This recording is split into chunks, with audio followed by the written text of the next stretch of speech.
अस्सलाम वालेकुम। आज हम स्टार्ट करते हैं एक्सरसाइज 1.2। तो इसमें हमारा जो क्वेश्चन नंबर 1 है ना, उसमें हमने क्या करना है। क्वेश्चन नंबर 1 में हमने एक्स और वैल्यू वाई की वैल्यू जो है उनको फाइंड करना है। ठीक है, तो x plus iota y plus 2 minus 3 iota बराबर iota into 5 minus iota 3 plus 4 iota. ठीक है, तो इसमें हमने इसको हल करके एक्स की और वाई की वैल्यू जो है उसको हमने बताना है कि एक्स की वैल्यू ये आ गई है, वाई की ये। अच्छा, इसको सॉल्व करने से पहले कि हम ये देखते हैं कि ये पॉसिबल कैसे होगा, एक्स और वाई की वैल्यू को फाइंड करना। हमने क्या करना है, इसको सॉल्व इस तरीके से करना है कि हमने रियल पार्ट को और इमेजिनरी पार्ट को अलग अलग करना है। लेफ्ट साइड पे भी ऐसे करेंगे, लेफ्ट साइड पे रियल पार्ट को अलग कर देंगे और इमेजिनरी पार्ट को भी इसी तरीके से राइट साइड पे भी रियल और इमेजिनरी पार्ट को अलग अलग कर देंगे। फिर उनको हम मुआवजा करेंगे तो हमारा आंसर आ जाएगा। चलें जी, हम स्टार्ट करते हैं। पहला क्वेश्चन है हमारे पास। ठीक है, तो ये हमने सादा मल्टीप्लिकेशन की हुई है। ठीक है, इन दोनों को मल्टीप्लाई किया गया। 15 plus 20 iota minus 3 iota minus 4 iota का स्केयर, अयोटा स्केयर की वैल्यू पुट की गई है -1। ठीक है, फिर ये जो अयोटा था इसको हमने मल्टीप्लाई कर दिया और इसी तरीके से इस साइड पे भी हमने ये रियल पार्ट को और कॉम्प्लेक्स को अलग अलग कर दिया। एक्स रियल है, 2 रियल है, अयोटा वाई के साथ है, -3 के साथ है, तो यहाँ पे अयोटा को हमने अलग कर दिया। ठीक है, तो इधर हमारे पास बन गया 19 अयोटा प्लस 17 अयोटा का स्केयर। तो ये बाहर वाला अयोटा जब मल्टीप्लाई होगा ना, तो फिर जाके ये अंदर मामला बनेंगे कि ये 19 अयोटा बन जाएगा और ये 17 अयोटा का स्केयर। देखें, रियल पार्ट और इमेजिनरी पार्ट हो गया ना अलग अलग, लेकिन यहाँ पे अयोटा स्केयर की वैल्यू को हम पुट करेंगे। जब अयोटा स्केयर की वैल्यू हम पुट करेंगे ना, तो ये -1 बन जाएगी, तो -17 बन जाएगा। ठीक है, तो चेक कर ले इसका, ये रियल पार्ट और ये भी रियल पार्ट, इधर से -17, ये इमेजिनरी पार्ट और इधर से ये इमेजिनरी पार्ट, इनका कंपेयर कर लेंगे, मुआवजा करेंगे। x प्लस 2 -17, y -3 19, तो x हमारे पास आ गया 19 और y आ गया 22। यही हमारा आंसर है। सोल्यूशन सेट भी यही है। अब हम नेक्स्ट चलते हैं अपने क्वेश्चन नंबर 1 के सेकंड पार्ट की तरफ। सेकंड पार्ट पे भी हमने वही काम करना है, एक्स और वाई की वैल्यू को फाइंड करना है, लेकिन यहाँ पे थोड़ा सा ना, जब कोई भी क्वेश्चन सॉल्व करे तो आप स्टेटमेंट को गौर से पढ़ें। हम स्टेटमेंट पढ़ते हैं, x plus iota y 1 minus iota बराबर 2 minus 3 iota -5 plus 5 iota into minus iota 3 और 5। अब चेक करें, ये 5 और इन दोनों में 5 है ना, यहाँ से हम 5 कॉमन लेंगे। ठीक है, ये 5 कॉमन लिया गया। अच्छा, ये -5 क्यों लिए? इधर देखें, इधर है 1 माइनस अयोटा, क्या है 1 माइनस अयोटा। अगर हम +5 लेंगे ना तो -1 प्लस अयोटा आएगा, लेकिन अगर हम -5 ले ले तो ये 1 माइनस अयोटा बन जाएगा। इसका फायदा ये होगा, एक तो 5 से 5 कट जाएगा, साथ ही 1 माइनस अयोटा से 1 माइनस अयोटा इधर वाला कट जाएगा।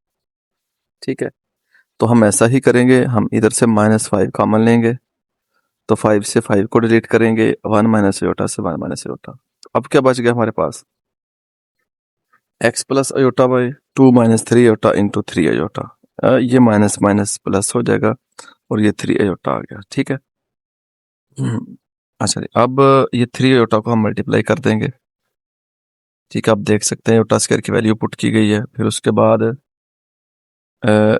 ये अलग अलग हो गए automatic, x real part iota y imaginary part, ये भी रियल पार्ट, ये भी ये इमेजिनरी पार्ट और ये रियल पार्ट। x9 y6, यही हमारा सोल्यूशन सेट है। अब हम चलते हैं नेक्स्ट क्वेश्चन, क्वेश्चन नंबर 3 की तरफ। क्वेश्चन 1 है, उसका थर्ड पार्ट है। ठीक है, तो हम ये देखते हैं। अच्छा, अगर आप लोगों को ये समझ ना आए तो आप ना इसका स्क्रीनशॉट लेके, मैथ है, इसको हल करेंगे तो फिर आपको इजीली समझ आ जाएगी। वैसे भी ये क्वेश्चन मुश्किल नहीं है। क्वेश्चन 3 के स्टेटमेंट को देख लें, x plus over 2 plus iota plus y over 3 minus iota बराबर 4 प्लस 5 अयोटा। ठीक है, तो इसमें भी हमने एक्स और वाई की वैल्यूज को फाइंड किया। चलें जी, हम क्या करते हैं अब, हम इसको रैशनलाइज करते हैं, यानी कि इसका कंजुगेट लेते हैं। ये 2 प्लस अयोटा था, तो वैसे इसका सोल्यूशन जो है इसके बगैर अगर हम इसको डायरेक्ट सॉल्व करेंगे तो वो थोड़ा सा मुश्किल हो जाएगा। वैसे भी जब नीचे अयोटा वाली वैल्यू आ जाए तो उसको एलिमिनेट करना जरूरी है। तो ये 2 माइनस अयोटा से डिवाइड भी, मल्टीप्लाई भी, 3 माइनस माइनस अयोटा था, 3 प्लस अयोटा से डिवाइड भी और मल्टीप्लाई भी। ये 2 प्लस अयोटा 2 माइनस अयोटा बन गया, ये 3 माइनस अयोटा 3 प्लस अयोटा बन गया। तो ये a plus b, a minus b की शक्ल हमें नजर आ रही है। यहाँ आप चेक कर सकते हैं, x 2 अयोटा 2 का स्क्वायर माइनस अयोटा का स्क्वायर, y 3 प्लस अयोटा, ये ऊपर वालों को मल्टीप्लाई कर दिया, नीचे a प्लस बी और a माइनस बी है, तो a square minus b square की फॉर्म में नजर आ रही है। अच्छा जी, अब नेक्स्ट 2 क्या बन जाएगा 4 और ये 1, 9 प्लस 1, उधर 4 प्लस 5 अयोटा, वैसे का वैसे चलेगा। 5 10 बन गया, ठीक है।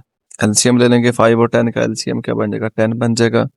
आपको पता है इधर 2 आ जाएगा और 10 को इधर भी मल्टीप्लाई करेंगे, इधर भी 10 10 से कैंसिल, 5 2 10, तो 2 इस फैक्टर से मल्टीप्लाई होगा और ये 3y प्लस अयोटा वैसे का वैसे रहेगा। तो क्या बन गया हमारे पास 4x माइनस 2x अयोटा और ऊपर 2 से मल्टीप्लाई किया है, ठीक है, और 3y प्लस अयोटा वैसे का वैसे, और ये 10 उधर ले जाएंगे। अच्छा जी, फिर 10 जब मल्टीप्लाई होगा, अच्छा साथ हमने एक ये और काम करना है कि रियल पार्ट को अलग कर देना है, इमेजिनरी को अलग, यानी कि अयोटा वाले अलग दूसरे अलग। 40 प्लस 50 अयोटा कंपेयर करेंगे, ये रियल है दोनों, ये 40 रियल है, ये भी रियल है, ठीक है। 4x प्लस 3y बराबर 40, 2x प्लस वाई अयोटा वाला है, ये भी अयोटा वाला है 50। अच्छा जी, अब हमने वैल्यूज फाइंड करनी है, तो देखें ये 4x है, ये माइनस 2x है, इसको हम 2 से मल्टीप्लाई कर देंगे इक्वेशन 2 को, तो किया हुआ है मल्टीप्लाई 2 से, तो ये माइनस 4x प्लस 2y बराबर 100 आ गया, ठीक है। हम क्या करते हैं, इक्वेशन 1 और 3 को ऐड कर लेते हैं, ठीक है। कौन कौन सी इक्वेशन, ये इक्वेशन 3 ये वाली होगी, ठीक है, और इक्वेशन 1 जो है हमारे पास, इक्वेशन 1 कौन सी है, ये 4x प्लस 3y ऐड करते हैं, तो क्या होगा 4x plus 4x minus 4x से क्या हो जाएगा, कैंसिल हो जाएगा ना, तो 5y बच गया और ये 140 140 बच गया, ठीक है। 5 को डिवाइड कर देंगे तो ये y का आंसर 28 आ गया। अच्छा, y की वैल्यू इक्वेशन 1 में पुट कर दें 28, तो ये हमारे पास x की वैल्यू फिर फाइंड होने जा रही है, ठीक है। तो y 28 है, इधर जाके इधर प्लस था 84 बन गया, उधर जाके माइनस हो जाएगा 44 बन गया, ठीक है। 40 में से 80 अगर हम ये जैसे हम पूछे करते हैं कि 4x माइनस बराबर 40 माइनस 84, तो ये कितना बन गया 44, ठीक है। तो 4 डिवाइड हो जाएगा, x 11 आ गया, और y हम पहले फाइंड कर चुके हैं, y 28, और यही हमारा आंसर है, यही हमारा सोल्यूशन है। हम चलते हैं क्वेश्चन नंबर 2 की तरफ। क्वेश्चन 1 के हमने तमाम पार्ट्स कर लिए हैं, मुकम्मल हो गए हैं। क्वेश्चन 2 की तरफ मूव करते हैं। अच्छा, अगर आप बुक से इसकी स्टेटमेंट पढ़ें तो वो कहता है इसमें कि आप क्या करें कि Z1 आपको गिवन है, Z2 गिवन है, तो वो कह रहा है कि रियल वैल्यू फाइंड करें x और y की, ठीक है। और साथ उसने हमें कंडीशन दी है Z1 माइनस Z2 बराबर -27 प्लस 15 अयोटा के बराबर है। तो हमने x और y की रियल वैल्यूज को फाइंड करना है, ठीक है। देखिए, एक साइड उसने हमें खुद दे दी है -27 प्लस 15 अयोटा, एक हम खुद निकालेंगे कि उसने Z1 भी हमें दिया है, Z2 भी दिया है। Z1 और Z2 की वैल्यूज को हम पुट करेंगे, ठीक है, प्लस माइनस करेंगे, तो ये माइनस था दरम्यान में, तो ये x भी माइनस में चला जाएगा, y भी माइनस में, क्योंकि दोनों प्लस में थे। तो हम क्या करेंगे, रियल को अलग कर देंगे, इमेजिनरी को अलग करेंगे, सेम वैसे ही जैसे हम पहले क्वेश्चन करते आए हैं। इनका कंपेयर करेंगे, ये रियल है, ये रियल है, ये इमेजिनरी है, ये इमेजिनरी है। तो x की वैल्यू, ये माइनस x इधर आ जाएगा, ये 13 उधर जाके प्लस हो जाएगा, ठीक है।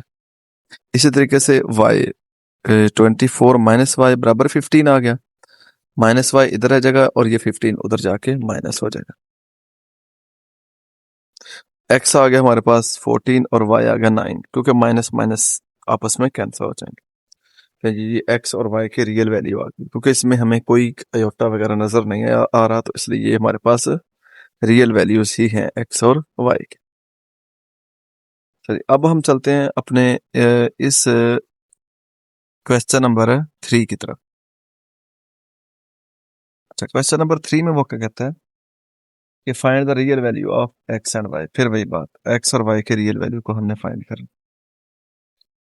तो देख लेते हैं, इसको स्केयर है, ओपन करें, ठीक है। अयोटा का स्केयर बन जाएगा y square 2x y iota. Iota square की जगह -1 लगाएंगे, ठीक है। तो 2x वाई अयोटा आ गया। फिर वही रियल अलग कर दिया, इमेजिनरी एक ही है 2xy, इनका कंपेयर करेंगे, ये रियल 25, ये इमेजिनरी ये इमेजिनरी, ठीक है। तो ये हमारे पास x square minus y square क्या आ गया 25, रियल और इमेजिनरी 2xy बराबर 60। अगर हम 2 से डिवाइड करें 60 को, उधर वाला 2 जो है 2xy वाला, तो ये 30 बन जाएगा हमारे पास। xy 30 आ गया, y निकालें 30 ओवर x बन जाएगा, ठीक है। तो y की इस वैल्यू को हम इक्वेशन नंबर 1 में पुट करेंगे, जहां पे y था वहां पर 30 ओवर x लगा देंगे, ठीक है। तो ये 900 ओवर x का स्क्वायर बराबर 25।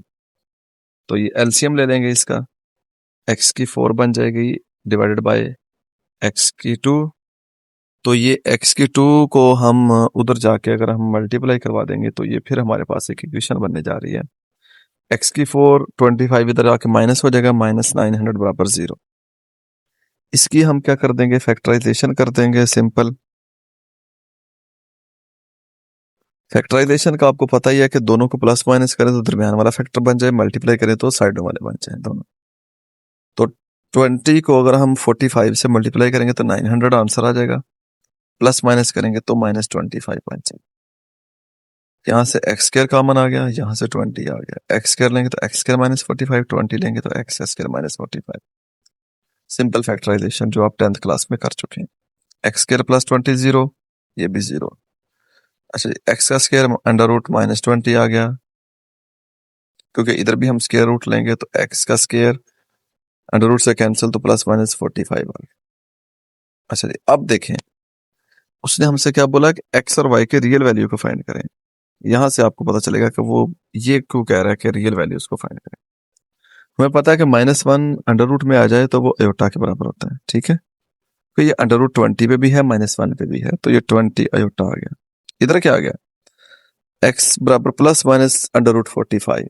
देखिए यहाँ पे कोई अयोटा नहीं आया, तो हम कम्प्लेक्स वैल्यू को नहीं लेंगे, क्योंकि उसने हमें बोला कि आप एक्स के रियल वैल्यू को फाइंड करें, एक्स और वाई के। तो हम इस +-20 अयोटा को छोड़ रहे हैं, फिलहाल नहीं ले रहे। तो फिर हमारे पास एक्स की वैल्यू कौन सी बचती है, +-45।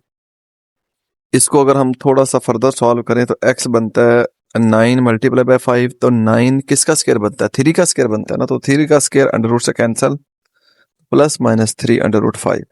अच्छा, ये हमारे पास एक्स के रियल वैल्यू बने। अब इस वैल्यू को हम इक्वेशन नंबर 2 में पुट करने जा रहे हैं, जो हमारे पास थी y बराबर 30 ओवर x। अगर आप अपने पास इक्वेशन नंबर 2 देखें तो उसमें हम ये वैल्यूज को, इस वैल्यू को पुट करेंगे। अच्छा जी, ले जाएं इसको इक्वेशन नंबर 2 में, नहीं तो मैं आपको दिखा देता हूँ इक्वेशन नंबर 2। ये हमारे पास इक्वेशन नंबर 2 बन गई ऐसी हुई, ये इसको हम ऊपर छोड़ के आए, इस इक्वेशन में हम इस आंसर को पुट करेंगे। ले जी, वैल्यू हमने पुट कर दी है, 3 ओवर 530 और 3 आपस में कट गए, तो y की वैल्यू हमारे पास है कि 10 ओवर 5 +-10 ओवर 5। फर्दर सॉल्व करेंगे तो 2 + 5 बनेगा ना ऊपर, 2 + 5 10। अच्छा, ये अगर हम देखें 2 + 5 बराबर 10, तो 2 मल्टीप्लाई बाय, ऐसा करने से कोई हर्ज तो नहीं है ना, क्योंकि ये आपस में मल्टीप्लाई होंगे तो फिर 5 ही बच जाएगा, या इसको मैं ऐसा भी तो लिख ही सकता हूँ, ये ऊपर किया गया, देखें आपके सामने। ऐसा क्यों किया है, नीचे वाला अंडर रूट कैंसिल करने के लिए, ठीक है। तो ये y की वैल्यू आ गई हमारे पास, x भी आ गया, y भी आ गया, रियल वैल्यूज हमने फाइंड कर लें, ये हमारा सोल्यूशन सेट है।